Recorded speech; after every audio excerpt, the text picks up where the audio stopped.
in the name of Lawrence C. Nussdorf. Larry Nussdorf was one of our founding directors. He joined us in 2004, and he stayed with us for 16 years. And during those 16 years, he gave us so much support, so much wise counsel, and so much help in shaping our institute that we wanted to use this opportunity to take this award and give it in his name. And joining me today is Melanie Nussdorf, who always was a partner with Larry in these activities, and every second so supportive and so much a part of Penn IUR. And she's now joined our board for us. Melanie, would you like to say something? I'd like to just say that I'm so thrilled to be able to be here, to be part of the board, but in Larry's memory, so delighted that we have selected such outstanding people. He would be blown away by the two of you. And he would say that you are the future, that you are brave and smart and ambitious and energetic, and you don't say no and you don't think no. And those were qualities he valued highly in people. So we are proud of you and proud to give you this award. You were so right, Melanie. This award recognizes those who are exemplary thinkers, who have implemented really broad visions to champion urban sustainability, to respond to urban crises, to revitalize urban centers, and to exercise their leadership in wise and memorable ways. And so we are so proud that you two have permitted us to give us this award. Our first awardee is Amelia Saiz. Amelia Saiz is the Secretary General, it's a big title, of the United Cities and Local Governments Association. This is a decades-old movement that has been working to bring the voices of cities into the global arena. But it has been through Amelia that these voices have been not whispers, but shouts. She has made sure that cities are heard. She has made sure and managed a unified voice among the 250,000 cities and local governments that she is representing and leading. She has really demonstrated how to show what their roles can be in developing and promising the needs and addressing the needs of the global crisis we are facing today. The issues of sustainable development, poverty eradication, the rights of vulnerable populations, climate change, and so forth. So Amelia, though this didn't get to you in time, you will be receiving very shortly. I'm sorry I didn't get this little star into focus here. It doesn't want to focus, but at any rate, it reads the Larry C. Nussdorf Penn Institute Urban Research Urban Leadership Award 2022. So symbolically, I'm handing it to you. Our second awardee is Claudio Orrego. Claudio Orrego has a long and distinguished career in local, national, and metropolitan leadership. A lawyer by training, he has used this training to guide the people of the places where he has been a mayor, the area of Peña, 250,000 population, fast growing, facing many issues, which he was mayor of for several years, at least 2 or 3 decades, not decades, electoral cycles, excuse me. You're not old enough to start of decades. He then went on to be in the national government, where he worked with the Ministry of Housing and the Ministry of National Assets, and then returned to municipal government, though at the metropolitan level, first being appointed, but later winning a very contested election to be the governor of Metropolitan Santiago. And this area, I understand, has 6 provinces and 52 communes that you need to manage. And you need to manage in dealing with issues varying, really varying from the digital divide to coping with drought to innumerable things, which just making this metropolitan region work. And much to our surprise, we saw you doing this through a hip hop song. So your talents are not only legal, but they're musical. So in honor of your work, you too, I would like to present this across the screen to thank you for the service that you are giving to the citizens of Metropolitan Santiago and Chile at large. So as part of this, so let's clap. As part of this, we've asked you to share with us some of your wisdom. And so I think I will turn now to Amelia for her words. Well, thank you very much, Jeannie and Melanie and all colleagues. You know that your institute is a real reference for the urban world. And you know, when I was informed that I was going to be recognized like this, I thought, well, I don't really think I deserve it, because, you know, my heroes are the likes of Governor Orrego. Those are the real ones, the ones that are doing the job day to day, day after day, in our streets and our territories, and in particular in his case, you know, because metropolitan areas are the big unknowns of this urban era.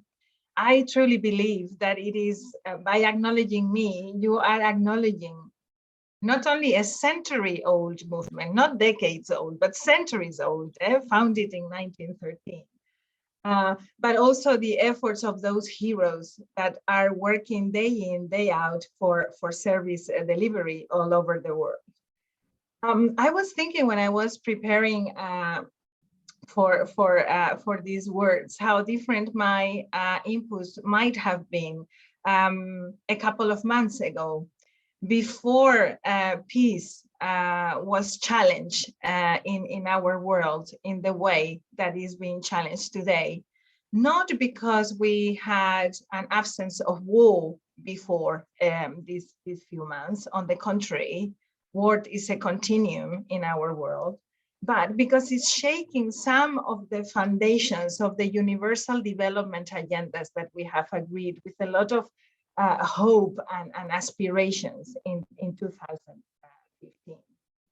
We live in this era of unprecedented opportunities, with these universal agendas, with these universal goals that we have signaled for each other, that we have agreed upon in an unprecedented knowledge society, where everything goes really fast, changes go fast, but also what we know goes very fast. We are able to do unthinkable things. We are able to produce incredible things. And yet we are very often late in how we react to things. And we don't have the right perception of what is happening around us, because things are shadowed. Our understanding is shadowed by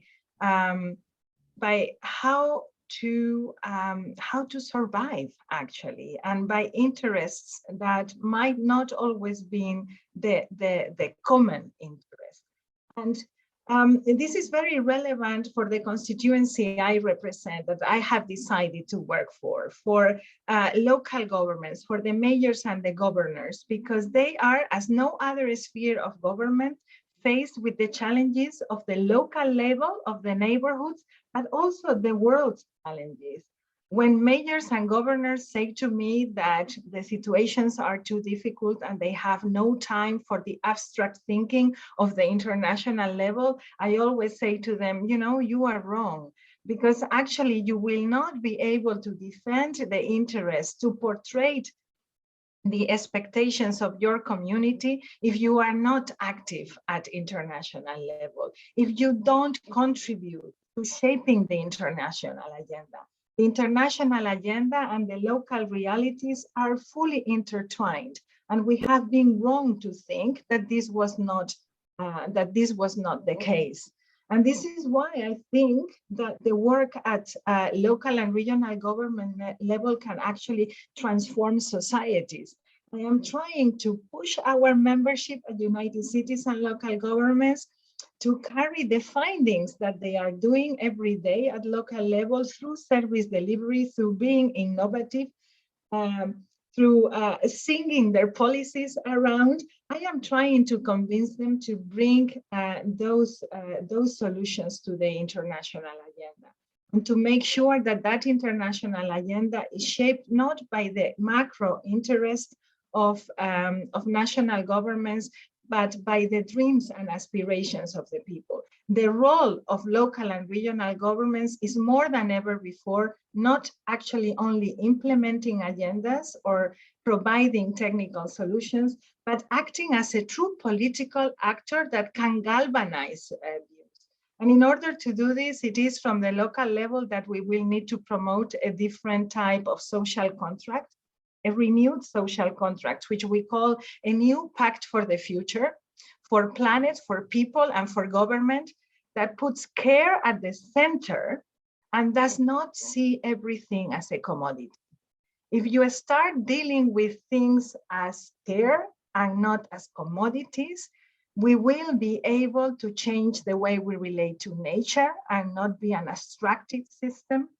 We will be able to ensure that people are not only seen as part of the production chain, but actually as creative figures that can help us go from the production society that this production and consumption model is promoting, to a creative society where the roles of people are valued in a different way. If we go to a care society, we will be able to value a different type of leadership, a feminist leadership for women, for men, for boys and girls that are equally empowered. And we will also be able to construct a multilateral system that is based in true partnerships, that is more inclusive, and that will not only look at sovereign interests, but that actually will be looking at community interests. That is the pact of the future that I want to promote. I'm not saying that the 250,000 members of United Cities and local governments all believe in these things. I am sure that Governor Orrego does believe in many of them, but I am confident that we can push those that are lagging behind to defend many of those values, and the transformation that we can trigger can be very, very meaningful. I am very concerned, and this was one of the questions that you addressed to me in preparation for this talk. I am very concerned about the gap that is starting to take shape between what we know we should be doing and what the people think that they need. Addressing the needs of the current generations is very relevant. And I know Governor Orrego and my membership is very concerned with that. But we will not be able to do that if we don't take into account the interests of future generations. So it is around these transformational principles around feminism, municipalism, the governance of proximity, and ecological transformation that I would like to continue fighting the good fight, and hoping that diplomacy is not oriented towards conflict resolution only, but towards transformation. So I'll stop here because one of my characteristics is that I can talk forever. So I'll stop here and we'll be glad to come back if there are any questions. Thank you very much for the opportunity, for this award, and for all the work that you are doing at them. Thank you. Well, Amelia, we certainly could listen to you forever, and your optimism and your enthusiasm and the way you've captured what we need to be thinking about from the point of view of a caring community, from the point of view of the future generation, and from the point of view of how we support governors and mayors such as Governor Orrego. So thank you very much. Let us turn now to Governor Orrego. Claudio? Well, thank you very much, Jeannie, and greetings to Emilia, of course, one of the awardees, and Melanie and all the team in the Institute of Urban Research. It's a pleasure, it's a source of joy, and also honored to be given this award that I take as part of a team of people working here in Santiago to make this a better place to live for everyone. I don't know if I can, I wanted to show a video of only one, Sure. 5 minutes, so it's very short, to show you a little bit about Santiago, and then I'll address in the last. Lovely. That's fine. That's lovely. Muy pronto la ciudad de Santiago cumplirá 500 años desde su fundación. En todo este tiempo hemos hecho historia, construyendo paso a paso una gran metrópolis. Hoy nuestra ciudad se mueve al ritmo de casi 8 millones de habitantes, y aunque hay enormes signos de progreso, Santiago evidencia un desarrollo poco armónico. Fracturas sociales, inequidades urbanas, espacios de segregación. La ciudad no logra ser disfrutada por todas y todos los habitantes. Es momento de repensar. ¿Cómo viviremos nuestra ciudad los próximos 10, 50 o 100 años? ¿Qué ciudad queremos construir para los próximos 500 años? La geografía define nuestro territorio. La cordillera de los Andes, de la costa, 26 cerros isla, el Valle Central, la cuenca del Maipo, el río Mapocho, más de 1000 glaciares. Debemos poner en valor esta geografía que nos da identidad, pero que también presenta amenazas que pueden ponernos en riesgo. Debemos habitar el territorio con una óptica más resiliente. Ya no somos los mismos de hace 30 años. Somos más habitantes, más diversos y con más años por vivir. Ocupamos la ciudad de otras maneras, usamos las calles y el territorio para expresarnos. Nos movemos por nuestra región en modos y tiempos que no son los mismos de antes. Nuestra región requiere una nueva mirada, pensar y planificar la ciudad del mañana, porque de todos y todas depende tener una mejor región. Este es nuestro desafío, esta es nuestra visión. Santiago 2050, visión de región. Well, thank you. I think you have a good perspective of the challenges of Santiago. I would say that for me, public service is not a job. It's not a profession. I'm a lawyer by profession. It's a vocation of the heart. I put all my passion, my enthusiasm in everything I do, be it at the local level, now at the metropolitan level. As the video said, and Jeannie mentioned at the beginning, this is the first time in Chile history that we have elected governors. I'm the first elected governor of Santiago with 8 million people, represent 43% of the population of the country, with 52 different boroughs, with 52 different municipalities. So you can imagine the huge challenge to govern a territory with all these authorities and all these challenges. I would say the first challenge we're facing right now is governance. We are a very fragmented city where public and private sector do not talk as much as they should, where ministries do not talk within them, between them, and where municipalities do not share a common interest. So building a new governance structure is probably the best and the most important challenge we face towards the future. How to govern a city of 8 million, where people feel involved, where their words can be heard, where everyone thinks that they have a stake in our future, our common future. My favorite saying is that our head thinks where our feet stand. That means that we need to govern in the territory. We need to govern by being at the street level with the people. Govern in these years means listening. And that is something that public officials and politicians do not always do as much as we should. Listen, listen, listen. Not only with the ears, but also with the heart. Then we also need to to foster confidence in public institutions. We are living throughout the world, probably the most profound crisis of confidence in institutions, political institutions ever. So transparency and integrity should be at the basis of everything we build.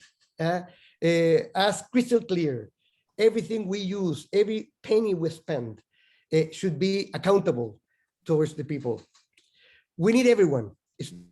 Governing is not only a matter of governments. It's a matter of sharing and a common interest and a common goal.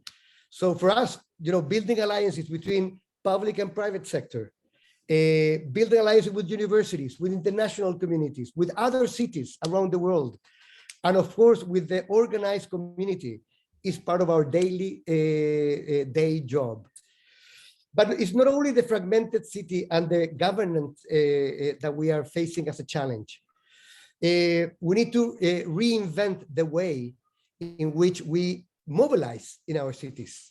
People, as countries and cities grow economically, people want to have their own car.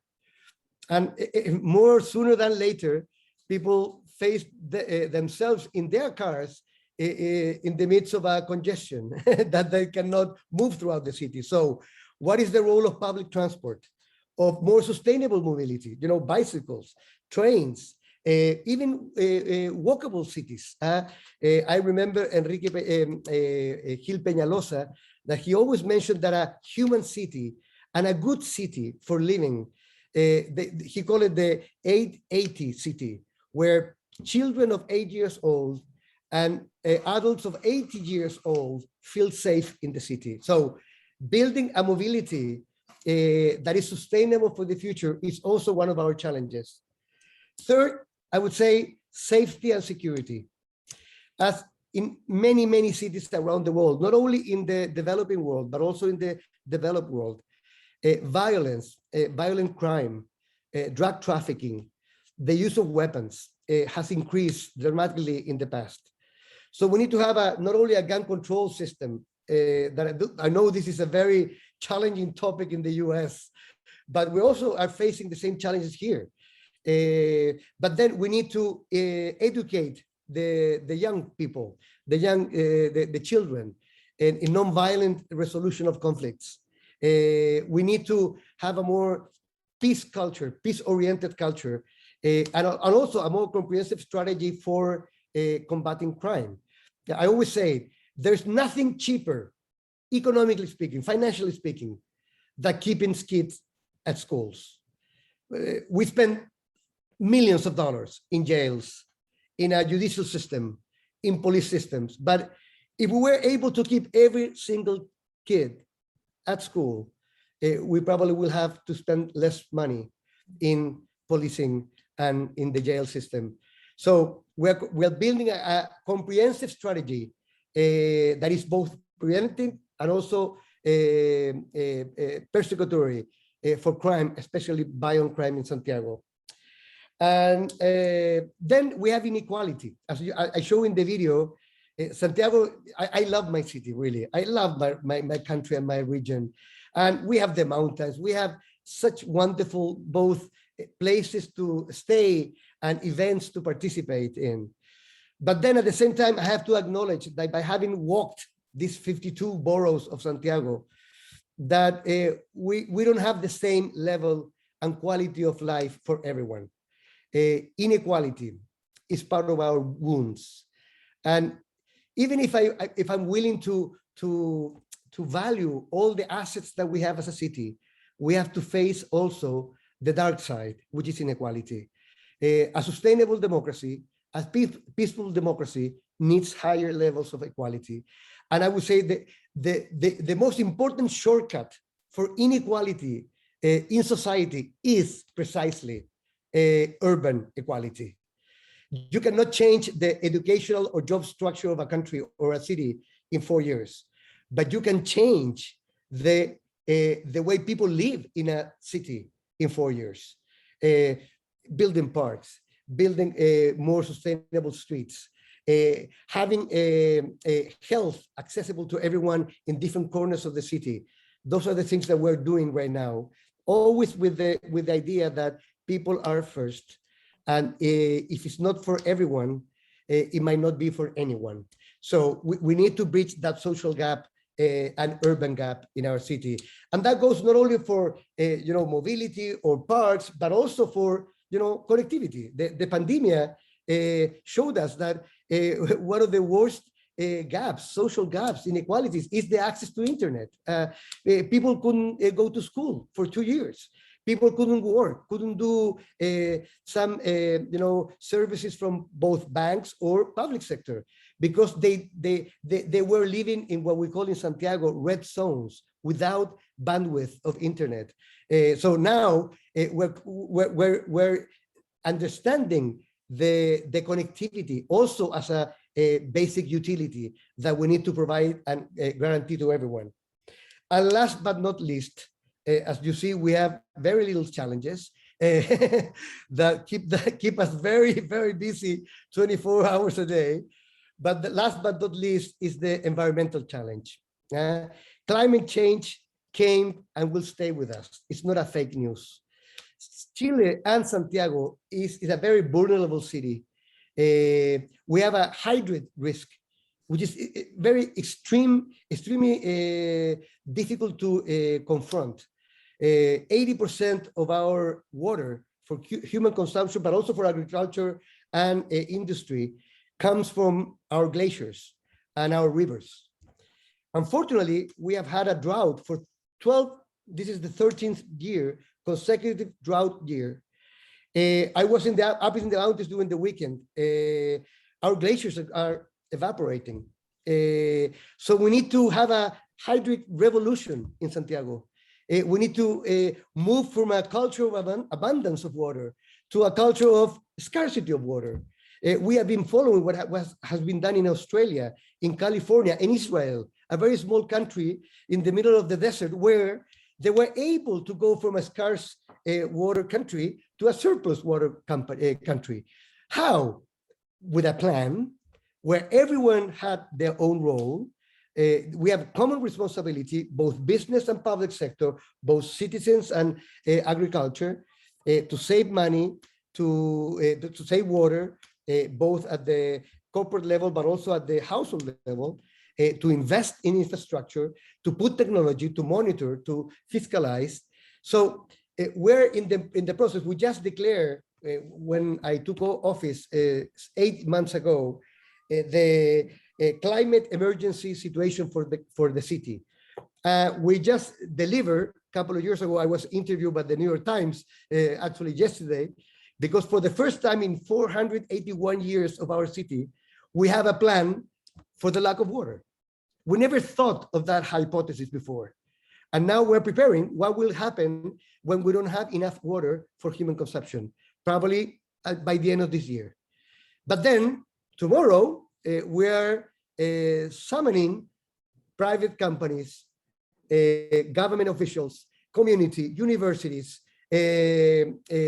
water companies to build the action plan that will adapt Santiago for this climate revolution.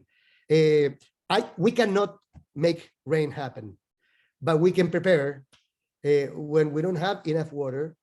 And why not? To produce more water. Desalination of water, being able to capture and to reuse water, to diminish the leaking of the water in the pipelines that we have in our city. There's so many things that we can do that we are not allowed to cross our arms and wait for more rain, because it might not come. But we cannot move 8 million people to other places of the country. We need to provide them with the water and with the quality of service. So, and this is only one of the environmental, it's the most important environmental challenge, but we have also the extreme heat. We're part of an alliance right now for cities that are fighting extreme heat consequences around the world, with green roofs, with social measures. We're also facing air pollution. We're facing, the garbage processing, the circular economy. So as you can imagine, not only we need to govern in a different way by listening, by making alliances, by city participation, We need to provide results in terms of security, mobility, urban equality, and environmental sustainability. So huge challenge. I'm very passionate about it, as you can see. Things can be done. Things are being done worldwide about it. We don't want to reinvent the wheel. We want to learn from others. And if we can share some of our learnings, more happy in that case. So thank you very much for this honor. I think it's an award for my team, not only for myself, that we take with pride, but also with responsibility. People are waiting for results, not only for efforts. People want actions today, not only good diagnosis about the problems. And last but not least, people want to live in a better city, but where everyone feels as citizens, a first-degree citizen and not a second-degree citizen. And that's part of our equality challenge in Santiago right now. So thank you very much for this time. Well, what a summary of your, not even the first year in office. It seems to me you have not even been in office for a year, and all of the things that you are thinking about and doing are just extraordinary, absolutely extraordinary. As you listen to this, Amelia, I would think that you probably have some thoughts about how taking this incredible amount of work and thinking and concerns and responses that Claudio has, and bring that into the global arena of discussions as to how the global solutions can help people. I'm wondering if you'd like to address that. Well, I mean, I am sure that you can understand why I want to do this job, because facilitating the visibility of the work that governors like Claudio Orrego are doing around the planet is my dream come true, and I'm sure that you can understand that now. He has triggered many thoughts, Governor Orrego. I would like to start with one of the thoughts that he put up first, is that you need to govern with your head, but you need to govern where your feet are. And it is this connection and this proximity notion that differentiates the sphere of government of the territories and local governments from any other sphere of government. And this is relevant because it guarantees acknowledging what the aspirations of the communities are, what their dreams are, but also what they can actually do. The natural talent and the culture and the know-how that exists there. And it links that with the global interests. We need to start understanding local governments not as implementers of solutions for the global problems, but actually as transforming entities that actually put in value the agency and the capacity of communities. And I think that this is what Governor Orrego is doing when he gives the example of the water. I mean, if you give agency to the communities about the future of the resources, then you will be able to trigger true transformation. The climate challenge that we are facing is not one that is going to be solved by technical solutions only. And inequality is at the heart of the climate emergency that we are going through, and it will be addressing inequality will be the answer to that climate emergency, because we will need to change cultures in order to live in a new way. He has given an example about how to deal with going from water abundancy to water scarcity, but this is true for also many other things, including the new nature of jobs, new jobs. Most of the jobs that are going to be there in the future are jobs that we don't know exist right now. And most of our world is not even working in informal jobs. 40% of our world is living in informality. And so we will need to address that from this perspective of the local level in order to make sustainable change. Until we manage to understand internationally that the destinies of all of us are intertwined, until we understand that it will not be possible to give a fourth or a fifth round of the COVID vaccine in the rich countries, while the rest of the world is not even vaccinated for the first time. Until we don't understand that, we will not reach the level of maturity that we need to actually make our civilization sustainable, our planet sustainable. And all of this is actually empirically proved at the level that Governor Orrego is working. The transformations that we need to be sustained by technical solutions, but there needs to be a political and community will that go hand in hand to make the transformation happen. And that will also change the relationship between the private sector and the public sector that the governor was referring to at the beginning. The dialogue needs to change. We cannot be, the public sector, the protectors of the commons, cannot be seen as a buyer of products. As you know, they cannot be selling to the public sector the app that they have developed. It needs to be together with the public sector that we develop the answers that will be the basis for policy making.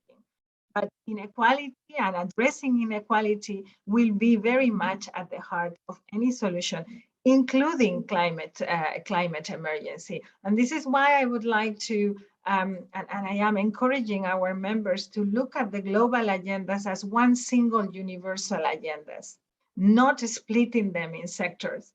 I think the work that we have been doing together with you, Jeannie, as we work towards Habitat 3, with academia, with scientists, is extremely relevant. I think the relationship between science and policy makers and local and regional governments is changing much faster than the relationship between the private sector and the public sector. And I know that public and private are not a clear cut and a clear split, and probably it's a little bit outdated to approach it from this perspective. But unfortunately, we are still stuck there. So if I am missing anything in this conversation that we are having, is valuing this conversation between science and policy making, changing the relationship, which I will also hope will help us address the trust issue that the governor was mentioning, and that I very much agree with. Melanie, you had some questions that you wanted to ask. I did. So Governor, I'm fascinated with the idea that you're the first elected governor. And at least in our country, once someone's been elected, especially in Congress where the term is only 2 years, on day 2, they have to start running for re-election. So I'm kind of wondering, as a political matter, how long a term do you have? And are you already working toward a re-election, or do you have to? Should you be? Well, Melanie, our terms are 4 years, and we have up to 2 re-elections, so I could be in this office for 12 years at most. I was mayor of one of the boroughs or communes of Santiago for 8 years, and then I worked at the national level as a minister, and then also as an appointed intendente was the name before the governor. So yes, I think for me, my understanding of campaigning is doing well my job. So I campaign every day. I listen to the people. I go to 8 different comunas every week.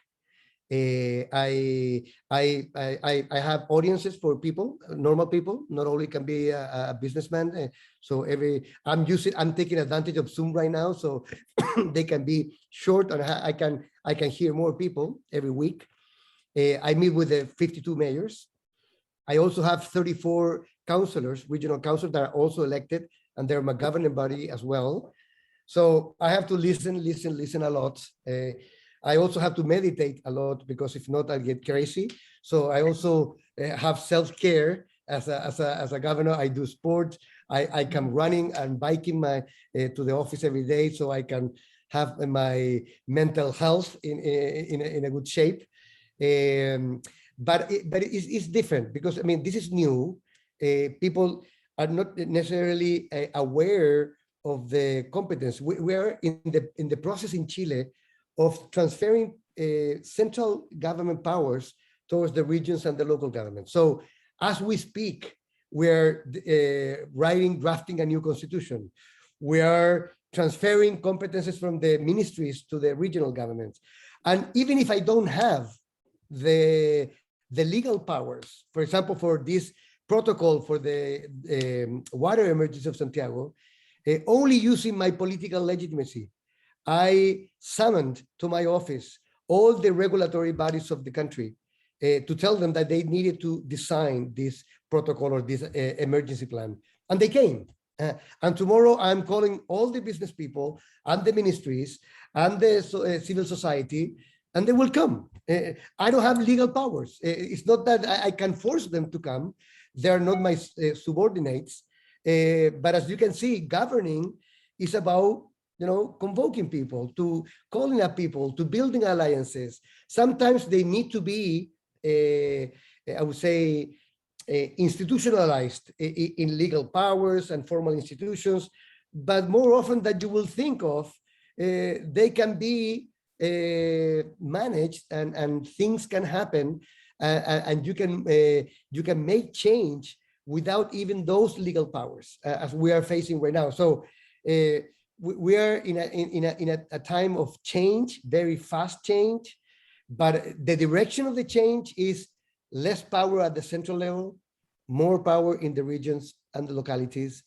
And of course, if I'm able to show that this new office is useful for those common metropolitan problems that we face, and I mentioned some of them: mobility, urban planning, safety, environment, water, especially, people will re-elect me 3 more years.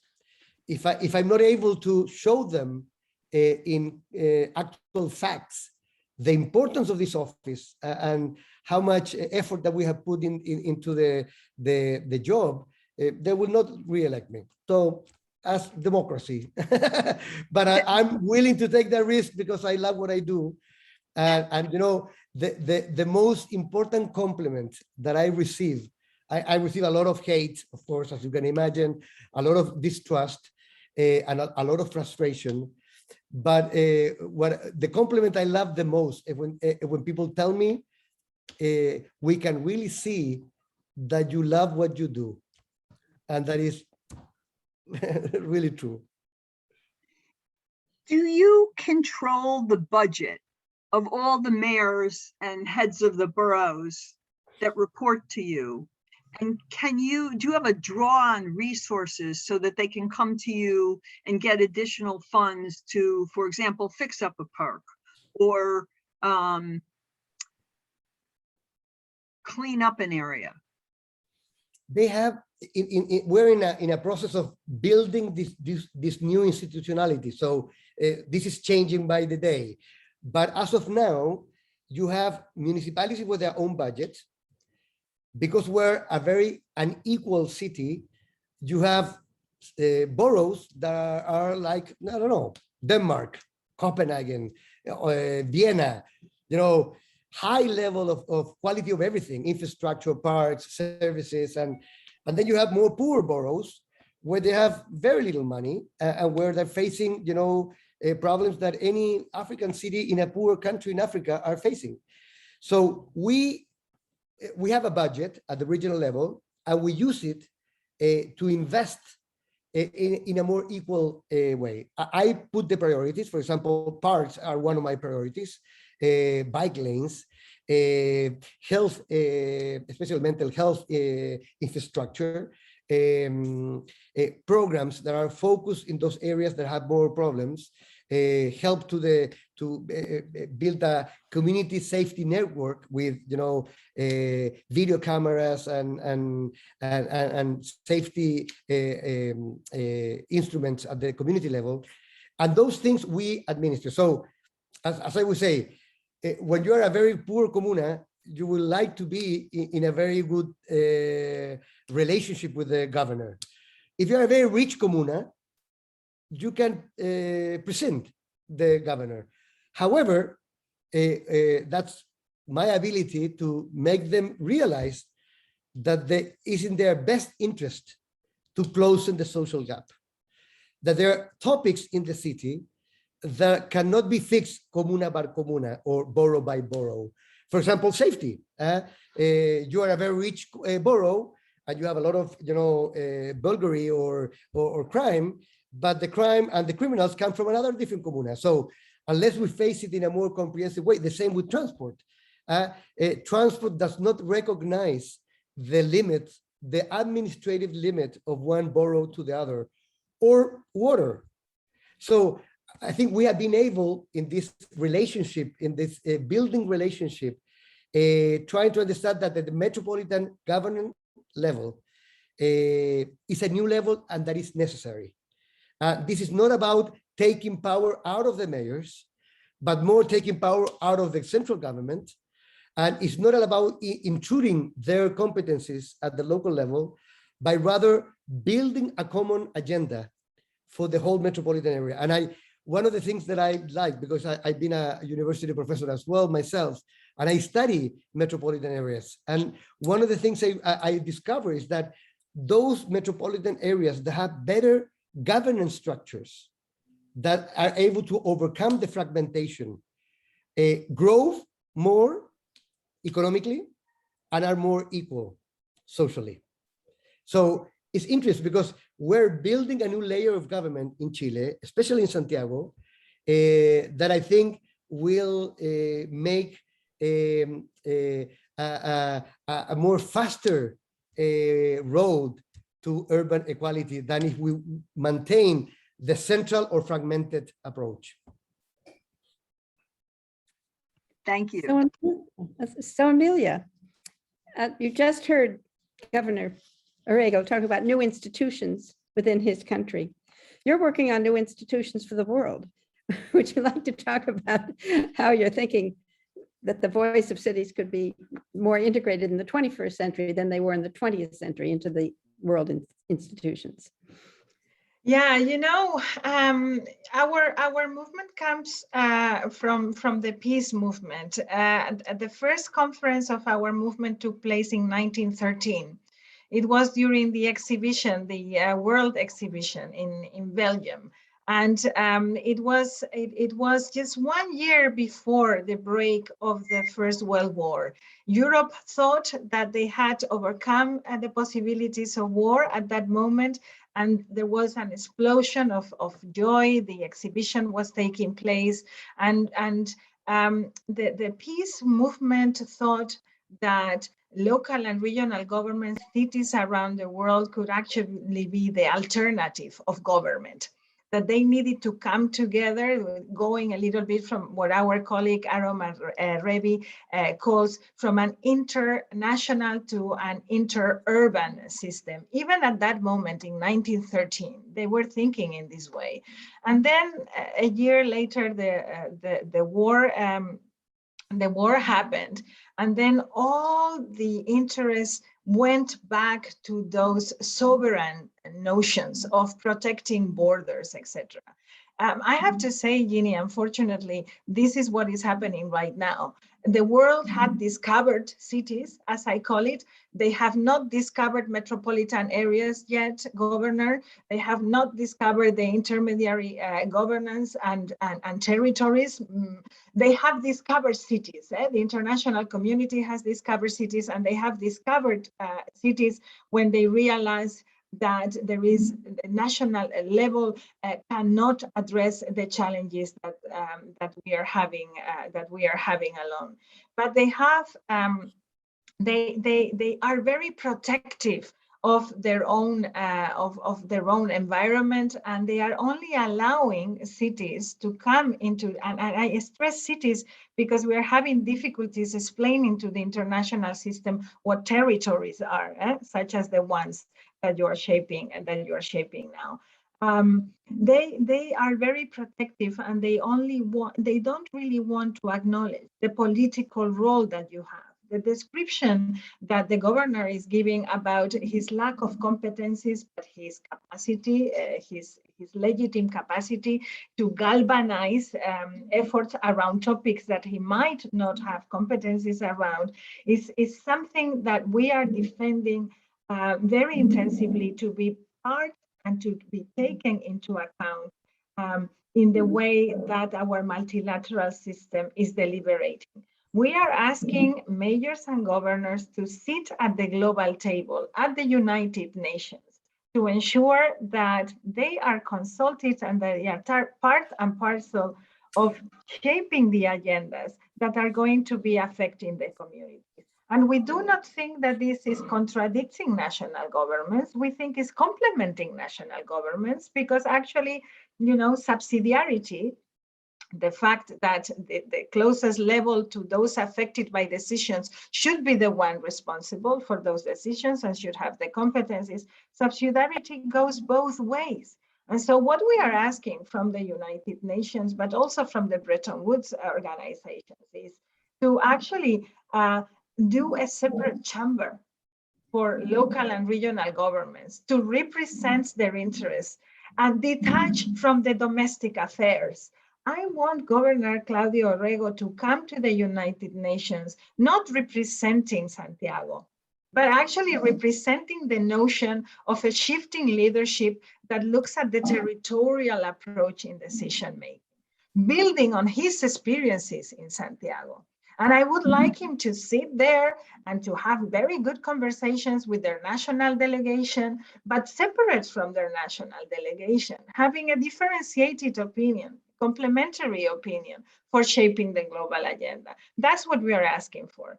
And we are coming close to something like that. We are starting with an advisory group that is going to be convened by the Secretary General of the United Nations, and where we are going to be able to have representation from the diverse constituency that we represent. Is really not enough. We are not even close to where we want to be, but we truly believe that it can make a difference, because we also feel that through the participation of local and regional governments, civil society will start to open up their path, and it will need to be a networked multilateralism if we want it to work. We are seeing it today in how we are approaching some of the crises that we are facing, from the pandemic to the recent invasion of Ukraine. We need different types of actors to actually think of alternative. If we keep thinking with the same actors, we will come with the same type of alternative, and it's not going to work. We will also need to change the financial structures, the international funding mechanisms. And we really hope that very soon, territorial governments, like the one that we have with us here today, are going to be able to access international financing to support the needs of their citizens. So that those are the claims that we are making. We are partially being heard, but we are very patient. You see, we will stick. We will keep making the point.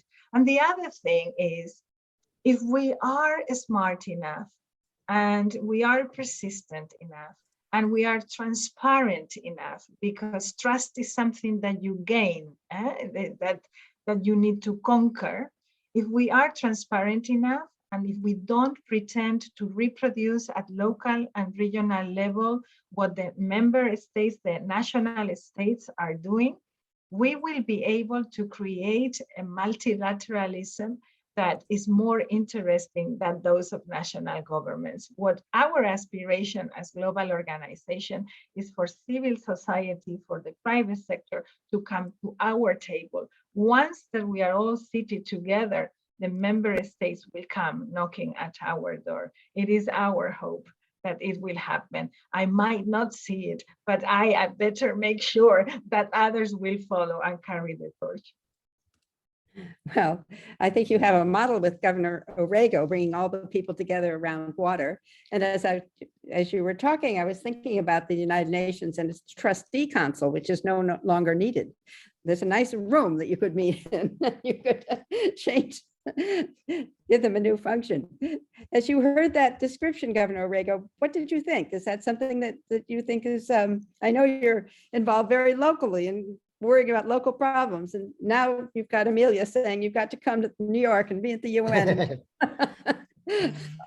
First, I agree with the underlying idea that most of the development agenda that is being pushed throughout the world by United Nations is being played out. It's being struggled at the local level, at the territories. Cities have been much more efficient and fast in coping with issues like climate change and crime and horizontal cooperation and migration than governments and national governments. National governments are like huge ships. They're very, like the Titanic, very difficult to move. Cities move much faster because that's the way we're facing our constituency. We need to be on top of our toes all the time. We have a surprise test every day. And so we cannot wait for 4 years because we won't be in office in 4 more years. So we are, in that sense, I would say, less patient than national governments. We're very pragmatic. I don't care whether my counterpart in that what city is Republican or Democrat, liberal or more conservative, from the left, from the right. If they have a good solution for a problem that I'm facing with my people, so be my guest. Tell me how you did it. I will adapt it in my city. It will always be the same. I don't believe in copy paste, but I believe in inspiration, in common problem solving, in cooperation. And of course, when it comes to these national, international agendas, I think we are not heard as we should. And I mentioned local and regional authorities. Very often, and more often than people will think, policies are designed at the national level by technocrats that have no street level experience, that they think they know how things are going to play out. We had it with our transport system. We had the most important university professors with I don't know how many PhDs redesigning the bus system in Santiago. It was a disaster. Nobody asked the users why they needed the buses for. So there was no bus stop in Santiago in any hospital because they just draw the line from, with a computer from one extreme of the city to the other. It was very efficient, but very ineffective. So if that happens at the local level, imagine at the international level. People design urban policies without asking the mayors. They design water policies without asking the governors. They design mobility policies in asking the people. So as Emilia was saying, we need to have a place in the table. It probably won't be me because I'm too busy at the street level solving problems here in Santiago, but others can do it. Probably if I were in my second term or in my third term, probably I will have more time, things will be more under control. But I do agree with Emilia that we need a seat in the table and that a local authority, insofar they are representatives of the people, they are connected with the people, they listen to the people, they should be listened also at the international level and the national level in order to build an agenda that is more practicable and is more feasible, but not less ambitious. Well, I think you're both on the same page here. That's really wonderful. We had 2 very specific questions from the audience for you, Governor Orrego. One is, Regarding water management, what is being done about financing the measures need to solve the water problem? And the second one is, how do you persuade your constituents and other politicians to look forward and make decisions that will benefit future generations? I think you could probably lead those two questions. Yeah. I mean, you know, one of the problems of democratic governance in a time of climate change is that we need to face the political economy of intergenerational justice. And that is very hard. And I'm talking to a country where you are facing this issue in terms of all consumption, all the day, every day. So why and how should I ask people to tighten their belt today, modify their way of being in order to save a planet for future generations? That is very hard in a world where I would say selfishness or individualism instead of solidarity and common good are the last word. But we have to do it, and we need pedagogy, we need marketing, we need the seductive capacity of both speech and action to show people that unless we do it, we won't have a future. Santiago will not sustain without water. And we have to use the crisis. I've been criticized. You cannot imagine how many people criticize me because I'm asking people to prepare for the Zero Water Day. And I'm taking advantage of that criticism to orchestrate a national, regional and citywide debate. And of course, I understand that, you know, big mining companies and the agriculture and the big companies have an important responsibility as well. But I need everyone to talk about these issues.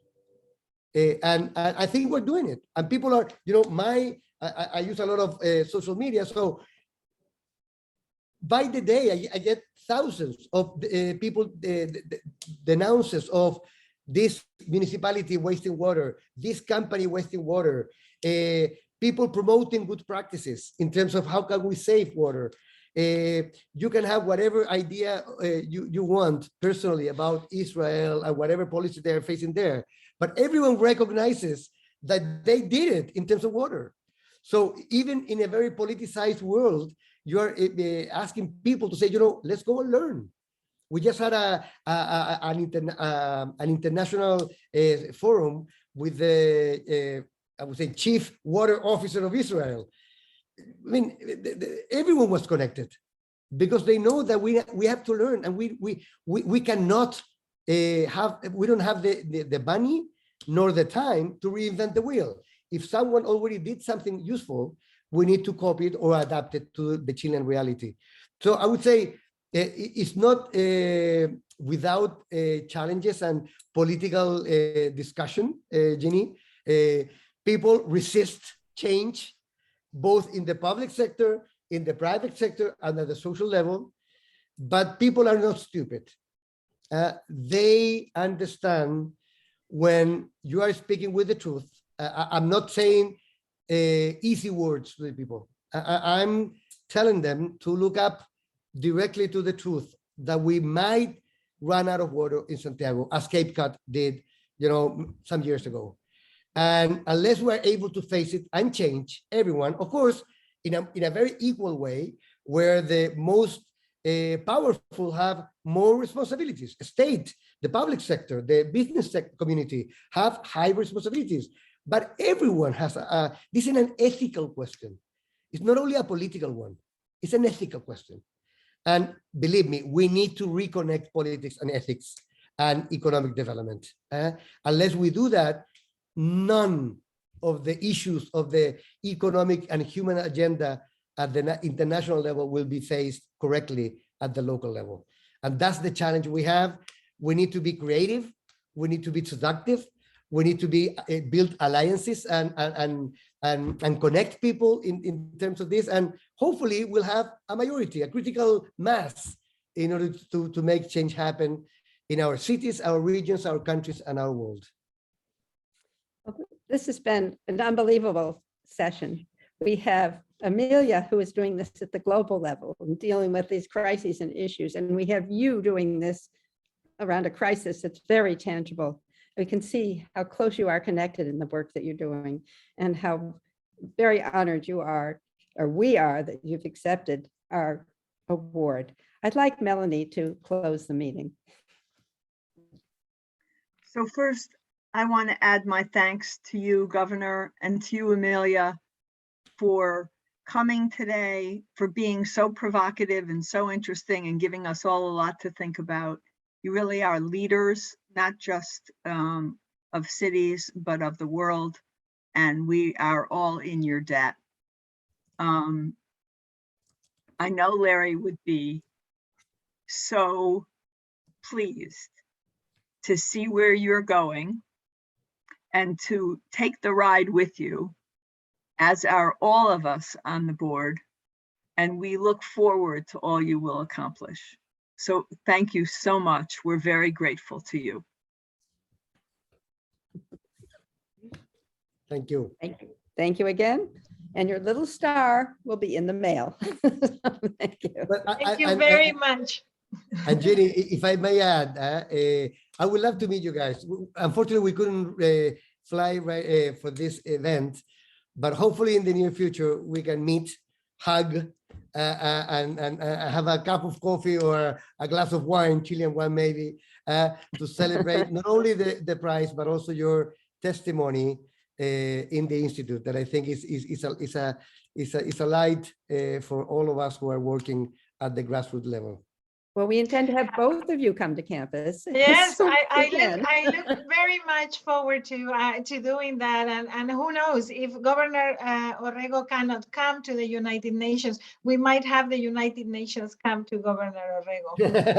You know, it's about being creative. Thank you very much. Really, it has been a pleasure to join you this evening for me. Thank you very much. Bye-bye. Take care. Be creative. Bye. Bye, thank you very much. Ciao, Bye. Emilia. Ciao, un luego. abrazo. Melanie. Hasta Bye, Adiós. luego. Thank you for everything. Bye-bye. Bye.